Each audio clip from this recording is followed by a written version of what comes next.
Vous écoutez Sans détour, le podcast de Géninem avec le soutien de notre parrain Bernet et Associés. Ici, vous trouverez des témoignages authentiques d'entrepreneurs suisses romands, des hommes et des femmes qui, à un moment clé de leur parcours et parfois à répétition, ont choisi de faire les choses autrement. Ils et elles partagent sans détour leur expérience entrepreneuriale, leur vision du business et de la vie. Sans plus attendre et sans a priori, entrez donc avec nous dans le monde fascinant des entrepreneurs. Pourquoi tokeniser les actions de son entreprise ? Nous recevons aujourd'hui Paul Charmillau qui a fondé en 2016 Magic Tomato, le super-héros qui vous sauve de la nourriture industrielle en vous amenant des bons produits locaux directement chez vous. Il nous raconte comment et pourquoi il a décidé cette année d'ouvrir son capital et pourquoi il le fait grâce à la blockchain. On parle levée de fonds, communauté, token et écosystème de proximité. Bonjour Paul. Bonjour. En 2 mots, dis-nous qui tu es. Paul Charmillau, je suis le fondateur et CEO de Magic Tomato. C'est un super-héros qui vous sauve de la nourriture industrielle en vous amenant des bons produits directement chez vous. Et d'où viens-tu ? Je suis genevois et si on remonte un peu, j'allais dire l'organigramme, mère d'origine libanaise et père suisse. Et qu'est-ce que tu faisais avant Magic Tomato ? Alors, avant Magic Tomato, j'étais plutôt dans la finance et dans la haute joaillerie. Notamment dans le financement d'entreprise. Et après, je suis assez vite tombé dans la tomate magique, on va dire. Pourquoi tu as démarré cette aventure de Magic Tomato ? Alors, j'ai toujours eu l'esprit entrepreneur. Je dirais même avant même de travailler en banque, j'ai toujours créé des petits concepts, organisé des soirées étudiantes, vendu des costumes. Enfin, je vous fais pas la liste, mais beaucoup de petites choses à gauche, à droite. Et puis, justement, même en banque, l'idée c'était de financer les entreprises, de voir comment ça se passait, et puis d'essayer d'avoir un côté entrepreneur dans une grande entreprise, ce qui est souvent frustrant.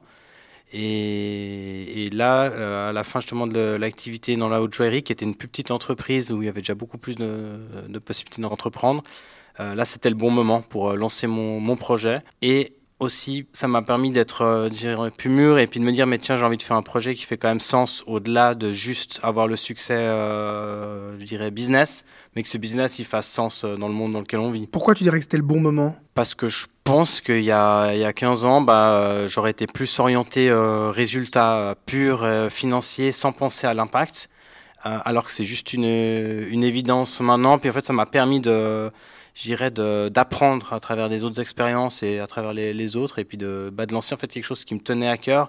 Là, je parle de l'impact, mais c'est surtout la nourriture. Enfin, j'aime bien manger. C'est un plaisir de choisir des bons produits, et puis du coup, je mélange un peu tous ces ingrédients pour le coup, dans la démarche Magic Tomato. Puis l'idée, du coup, elle t'est venue comment ? Alors, l'idée, elle vient de beaucoup de frustration justement à vie active précédente, de ne pas pouvoir faire mes courses convenablement, de finir dans des stations-service à faire les courses, à manger finalement aussi de la junk food, parce que du coup, pas les bons aliments, puis donc autant, pourquoi pas prendre des pizzas déjà prêtes et autres. Elle vient aussi de vacances, parce que justement en vacances, il y a le temps d'aller voir les artisans, on se fait plaisir, on va au boucher du coin, on va dans les marchés en France ou en Valais, mais pourquoi pas en fait dans sa vraie vie ? Je me disais, mais tiens, c'est pourquoi il y a des possibilités quand même, mais on le fait pas. Alors c'est quoi les bloqueurs ? C'est un peu comme ça que ça a démarré. Ok, on a envie de tout de suite, on veut zéro compromis.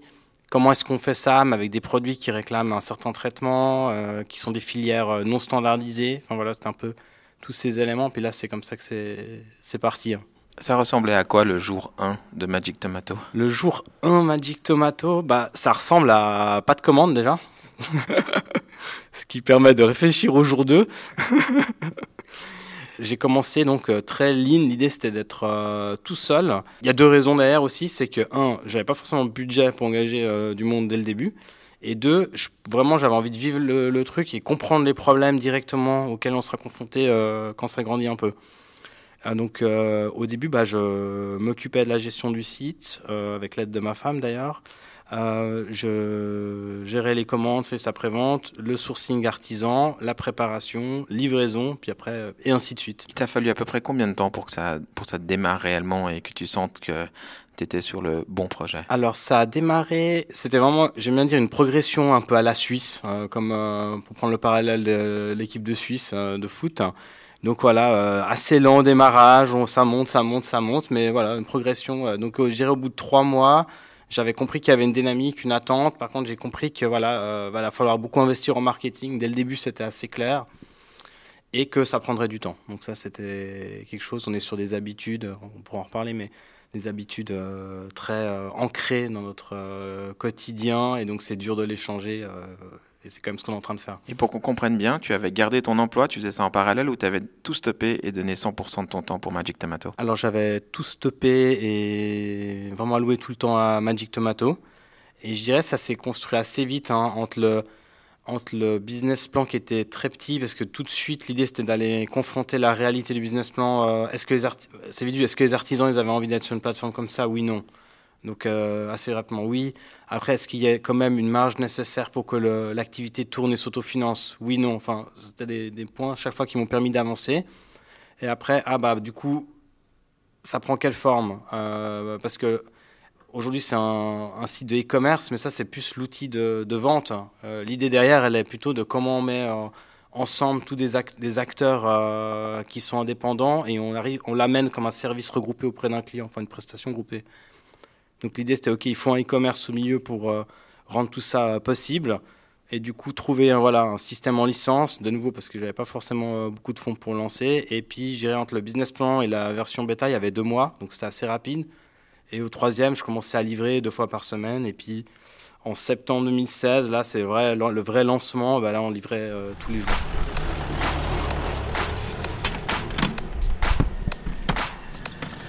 Et comment tu as financé? Tu as toujours été en autofinancement? Tu as fait des levées de fonds? Comment ça s'est passé, ça? Alors, début autofinancement, c'est une période peu ou pas de salaire, voilà, donc il faut le dire. Et puis après, c'est levée de fonds. Première levée de fonds, c'est plutôt un prix que j'ai gagné, qui s'appelle Digital Pitch Day, qui me permet de continuer, on va dire, sur la même optique de ce que j'étais en train de faire. Après, c'est des angels qui viennent aider dans le projet. C'est la Fongite aussi qui nous aide à un moment donné, qui coach. Et puis, enfin, à chaque étape, l'aide, elle a pris un peu une forme différente, mais c'est resté entre des prix, des angels et puis un peu des montants qui ont évolué suivant le besoin, on va dire. Et le dernier tour que tu le fais en token. Est-ce que ça, tu peux nous en parler? Alors ça, c'est la réalisation un peu d'un rêve. Alors, le token, de nouveau, c'est l'outil, mais le rêve, c'est-à-dire on peut vraiment ouvrir le capital à tous nos partenaires, utilisateurs, utilisatrices et personnes qui ont envie de soutenir la démarche, sachant que si tu consommes sur Magic Tomato, ça aide à pérenniser, mais si vraiment tu investis, ça nous aide à grandir. Et ça, c'est quelque chose que je voulais faire depuis le début, mais souvent, justement, on m'a dit, attention, mais si tu ouvres le shareholder agreement, le shareholder agreement, il va être compliqué, tu te bloques. Enfin, il y a beaucoup de choses où on dit fais attention, finalement tu fais pas. Et c'est vrai que c'est assez coûteux d'intégrer des très petits actionnaires quand tu es en start-up, si tu veux faire les choses bien justement et pas être bloqué. Et là, c'était l'outil pour le faire, pour ouvrir en fait ce capital. Et disons que nous, c'est la première étape et on veut vraiment continuer là-dessus. Moi, je pense qu'à terme, ça sera une grosse partie du capital qui sera détenue de cette façon-là chez Magic Tomato. Qu'est-ce que ça change d'avoir ses clients et ses partenaires propriétaires d'une partie de la boîte? Alors, je trouve déjà que c'est important pour en fait motiver tout le monde dans la démarche. Et on est en train de faire quelque chose qui veut changer je dirais un statu quo pour que les courses deviennent plus locales, plus impactantes. Et le fait que les personnes soient partenaires, elles sont impliquées différemment. Je pense à un exemple qui me vient en tête d'un utilisateur qui n'était pas forcément content de plusieurs problèmes qu'il a eu. Il a une suite de circonstances qui n'était pas effectivement très heureuse. Et j'ai reçu un courrier, mais c'était marqué investisseur. Voilà. Et je vous partage ces points-là parce que je suis investisseur, pas parce que je suis client. Donc peut-être que j'aurais même pas su ces points-là sinon autrement. Et du coup, on a eu une discussion avec et c'était très intéressant. Et je pense qu'il est encore client, en tout cas il est toujours investisseur. Et là, en fait, le fait d'avoir cette attitude-là, il y a un peu double casquette et je trouve que ça change pas mal les discussions. C'est encore un petit peu tôt, hein, c'est tout frais, donc je pense qu'on le verra à l'utilisation, mais je pense vraiment que ça amène quelque chose où finalement tu te dis, mais c'est pas qu'une relation achat-vente, c'est une relation... c'est quelque chose qu'on détient, qu'on a envie en fait de faire croître. À terme, tu vois ça comme comme l'intégralité du capital de Magic Tomato qui soit détenu par les consommateurs ou tu as envie de garder quand même une grande partie chez toi? Je pense que le plus ça sera ouvert, le mieux c'est, dans l'idée. Après, il faut que ça agrandisse avec les étapes de Magic Tomato. Mais si à terme il y a plus de 50% qui est ouvert au public, je pense que ça serait juste et bien en fait dans la démarche qu'on fait. Et puis comment t'es venue l'idée de la tokenisation? Alors ça c'est par rapport aux évolutions technologiques et le fait que légalement en Suisse il y a justement cette loi qui est passée qui reconnaît le fait de tokeniser une action puis qui donne vraiment une valeur juridique à cela.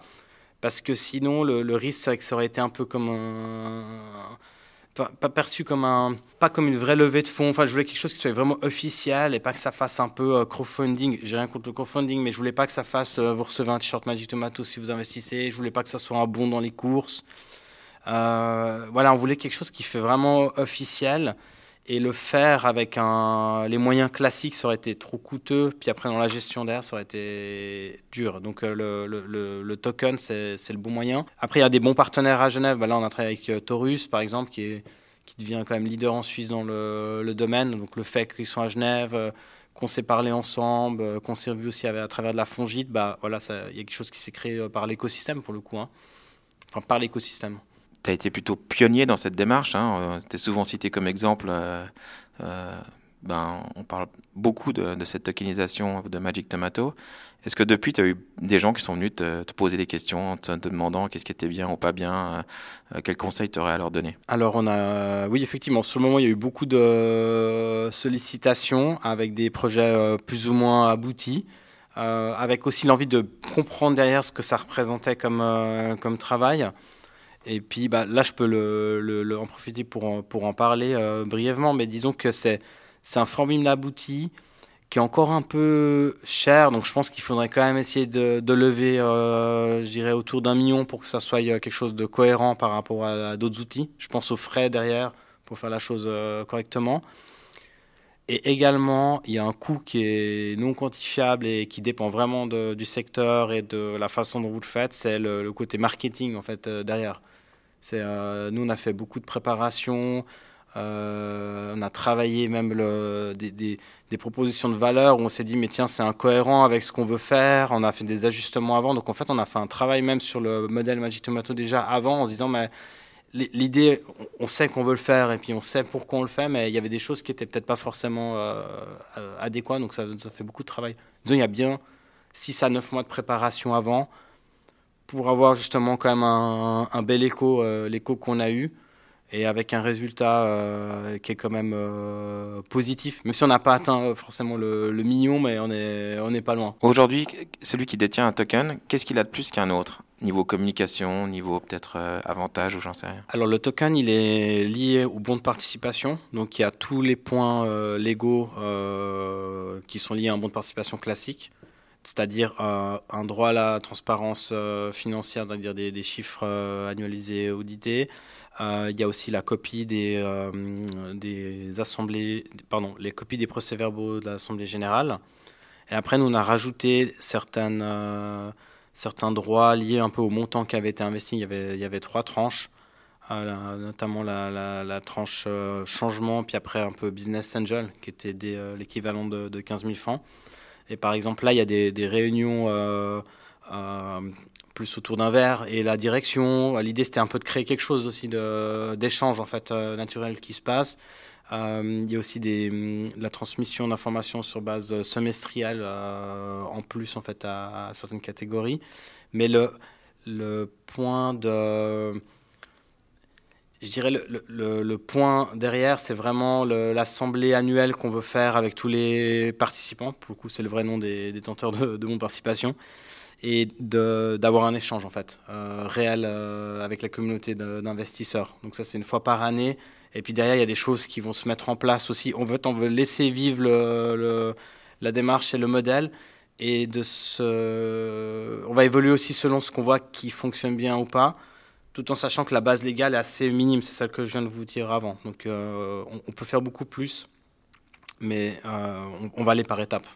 Et à ton avis, pourquoi les gens ont souscrit? Alors, bonne question. Non, je rigole. Pour moi, il y a plusieurs angles. Le premier, c'est que les personnes qui utilisent vraiment le service, pour moi, ça fait sens d'investir dans quelque chose que je consomme. C'est-à-dire, et souvent, on n'arrive pas à le faire dans toutes les sociétés qui ne sont pas cotées. Mais par exemple, si vous mangez des Danone tous les jours, pourquoi pas avoir l'action Danone? Enfin, ça me paraît juste logique en fait. Et c'est ça en fait qui manquait comme pièce, je trouvais, c'était qu'on ne pouvait pas forcément financer les choses qui ne sont pas cotées en bourse actuellement, mais qu'on aurait envie parce qu'on consomme dedans, donc on se dit, tiens, j'aurai le retour un jour. Donc ça, c'est toute une partie. Il y a une partie des personnes qui suivent le projet, qui avaient envie d'investir, mais pas forcément comme un investisseur start-up, donc par exemple pas forcément des montants autour de 200 000 et plus. Et ça, ils ont été contents de suivre, et c'est quelque chose vraiment que je remarque, que ça répondait à une attente plutôt de type, alors j'appellerais ça Angel ou Mini Venture, voilà. Et puis le troisième, c'est les partenaires en fait, avec qui on collabore et qui nous suivent, et puis qui voient en fait l'activité qu'on génère. Et puis moi, c'était ça aussi mon idée, même si forcément, on n'est pas forcément tout le temps compris, mais c'était que typiquement, je prends un exemple d'un boucher qui a vraiment son activité et qui a le nez dedans, il va peut-être pas investir dans l'e-commerce. Mais là, du coup, il dit, tiens, en fait, je vends grâce à ce canal via Magic Tomato, je comprends la démarche qu'ils font, ça me parle. Finalement, il connaît notre domaine, parce qu'il est dedans indirectement, mais il sait qu'il ne va pas pouvoir le faire. Donc, pour lui, c'est un peu une diversification, et puis ça lui permet d'avoir peut-être on va dire un jeton sur le développement de Magic Tomato qui, pour le coup, va au-delà des régions dans lesquelles lui, il est actif. Et ça, je trouvais intéressant, et beaucoup l'ont compris. Donc, il n'y a pas forcément une démarche capitalistique où je mets de l'argent en espérant avoir un retour. Alors, c'est quand même le but final, c'est quand même que ça génère un développement sur les fonds investis. Alors, ça soit sous forme de dividendes par la suite, soit sous forme de la valeur de l'action qui augmente par rapport à l'évolution de Magic Tomato en tant que telle, ou par rapport à une nouvelle sur l'entreprise. Donc oui, c'est quand même le but derrière de se dire... c'est pas une donation, c'est clair, c'est plutôt une attente de rendement. Et c'est pour ça que je parlais du boucher, parce que lui, il dit, tiens, c'est intéressant, je peux investir dans quelque chose que je connais indirectement, mais c'est un autre domaine. Je vois un peu comment ça fonctionne, je vois les volumes un peu qu'ils font. Qu'est-ce que ça va donner s'ils ouvrent 10 autres régions? Ça vaudra peut-être 10 fois plus, je tente. Donc, c'était ça un peu le raisonnement. Et puis cette tokenisation, elle t'a permis de lever du capital. Et qu'est-ce que tu en as fait, ou qu'est-ce que tu vas faire avec ce capital? Alors, ça permet de continuer le développement déjà de la plateforme qu'on est en train de faire grandir et évoluer, qui permet de rendre un peu automatique tous ces flux d'informations. Actuellement, il y a aussi un système de courses automatiques aussi, dans l'idée où vous avez votre liste de courses, elle évolue chaque semaine, et vous pouvez mettre des fréquences. Ça a l'air anodin, mais c'est beaucoup de travail derrière. Et puis c'est ça qui rend en fait après le prix des courses finales côté client accessible. J'ai envie de dire, quand je dis accessible, c'est dans les prix justes du marché suisse, c'est-à-dire par exemple Antcop et Manor. Et ça, c'est la première partie. La deuxième partie, ça a permis de continuer le développement qu'on est en train de faire en Suisse romande. Donc là, on est en train de finaliser l'ouverture du Valais, notamment.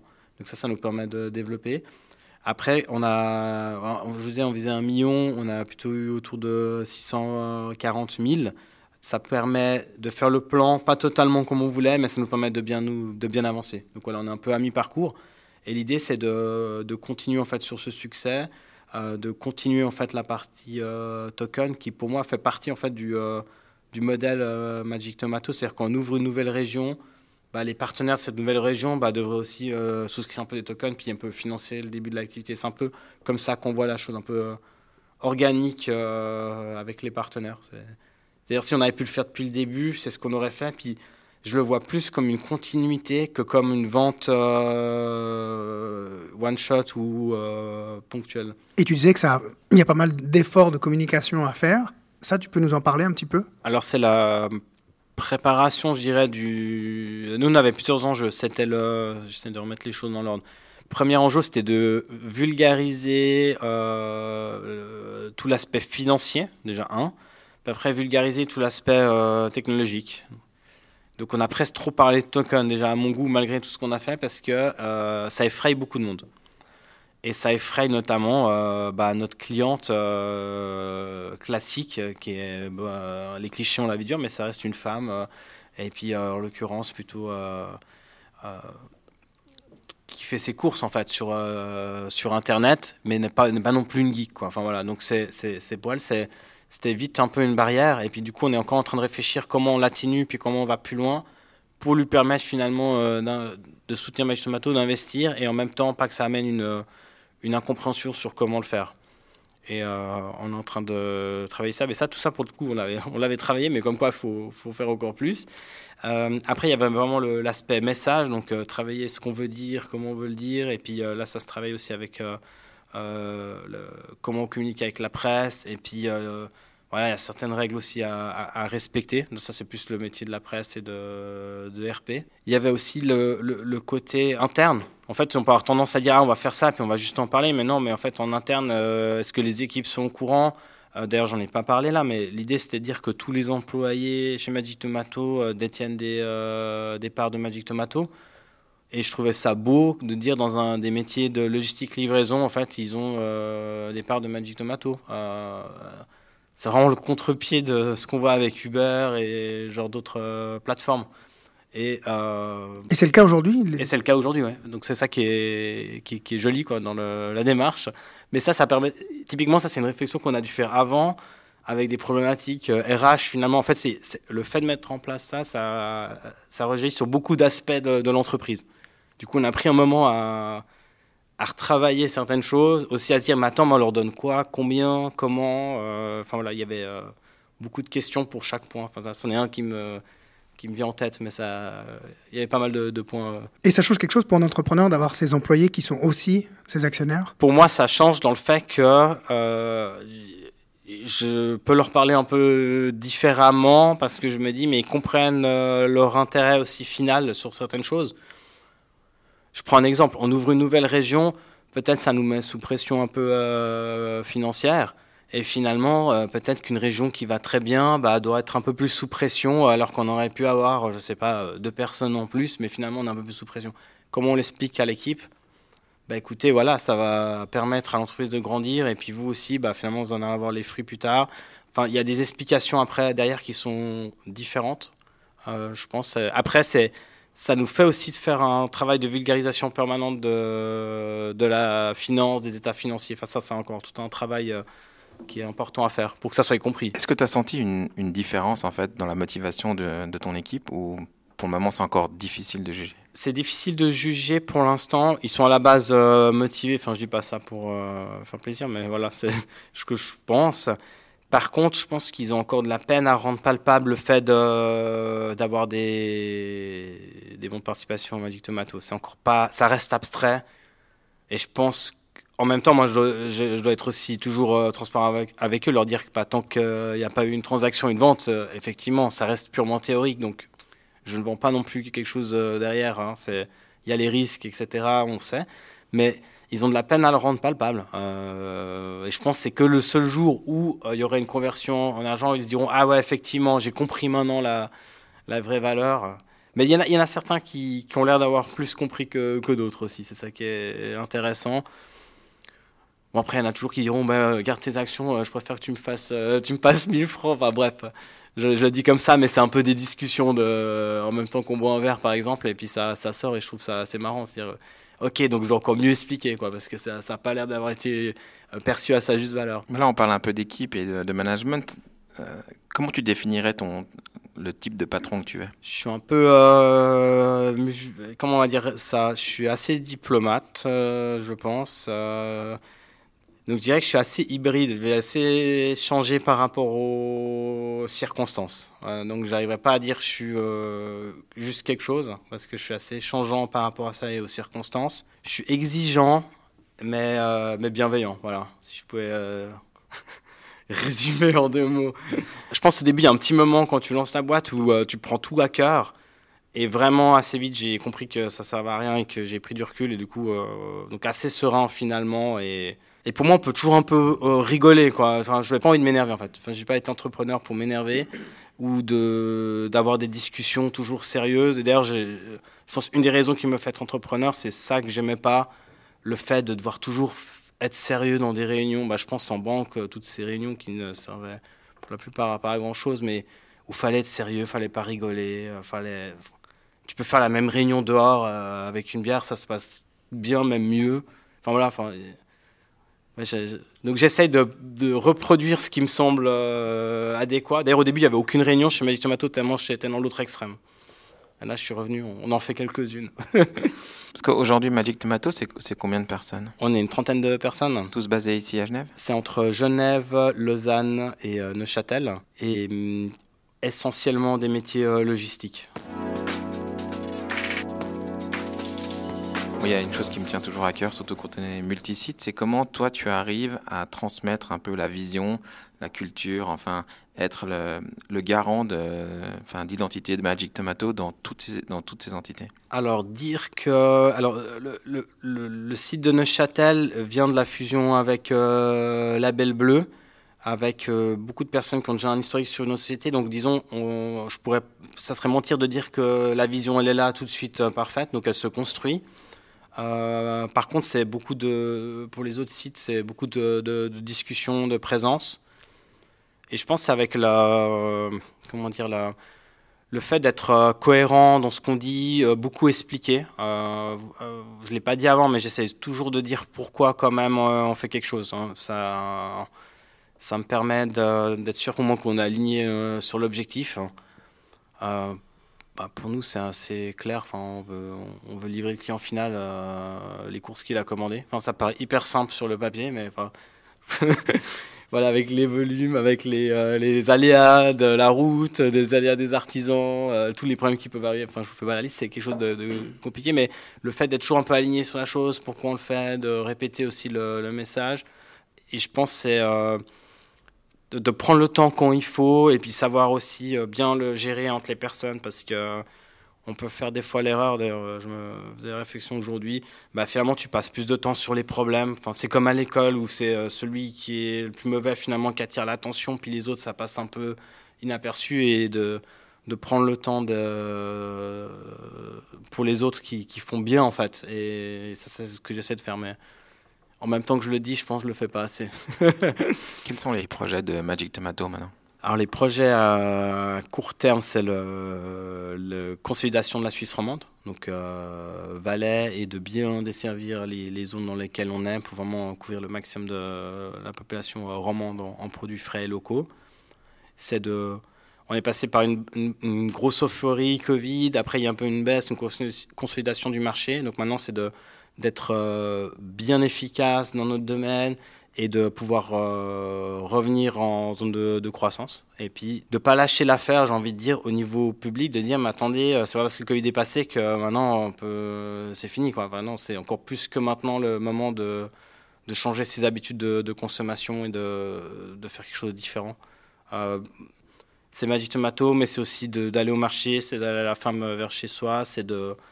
Enfin, en fait, on se pose pas la question quand on fait les courses, pourquoi on fait les courses à tel endroit, alors qu'on se pose la question sur plein d'autres choses. Et juste se poser la question, est-ce que j'ai besoin de remplir mon frigo totalement pour jeter un tiers, ce qu'on fait souvent? Est-ce que je peux changer cette organisation-là? Est-ce que je peux réallouer une partie plus localement? Je pense que si juste une partie de la population déjà se posait la question, la partie qui peut, on va dire, financièrement se poser la question, on aurait déjà gagné. Autre sujet qui interpelle souvent, c'est comment faire durer une entreprise dans le temps. Et je trouve que ton histoire, elle ressemble un petit peu aussi au début de Migros, avec cette idée que le consommateur était à la fois coopérateur, ce sourcing aussi local.